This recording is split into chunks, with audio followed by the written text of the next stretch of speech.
کی بارگاہ میں عرض کرتے ہیں یا الہ العالمین میری امت کو بخش دے، ربنا اغفر لی ولوالدی،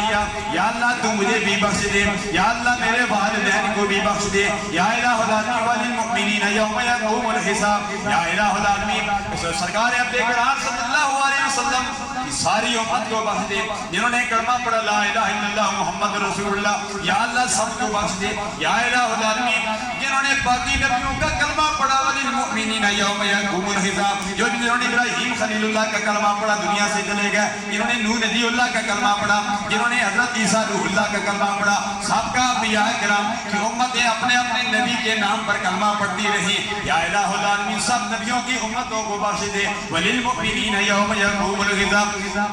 جملہ بڑا مختصر ہے لیکن بڑا جس میں بڑی وسعت ہے، وللمؤمنین یوم یقوم الحساب، یا الہ العالمین سب کو بخش دے جنہوں نے کلمہ پڑھا، یا الہ العالمین جنہوں نے مانا، یا اللہ سب کو بخش دے۔ ابراہیم خلیل اللہ تو ہمیں دعا سے کہا کہ چلے گئے، ابراہیم خلیل اللہ کی اس دعا کو رب ذوالجلال نے اتنا پسند کیا، قرآن مجید کا حصہ بنا دیا، امام کو بھی حکم دے دیا اے امام تو نے بھی اس دعا کو پڑھنا ہے، اے مقتدی تو نے بھی اس دعا کو پڑھنا ہے۔ اللہ اللہ سارے دعا مانگ رہے ہیں، امام بھی دعا مانگ رہا ہے، مقتدی بھی دعا مانگ رہا ہے۔ اے شہدائے کربلا کی عظمت کو سلام کرنے والوں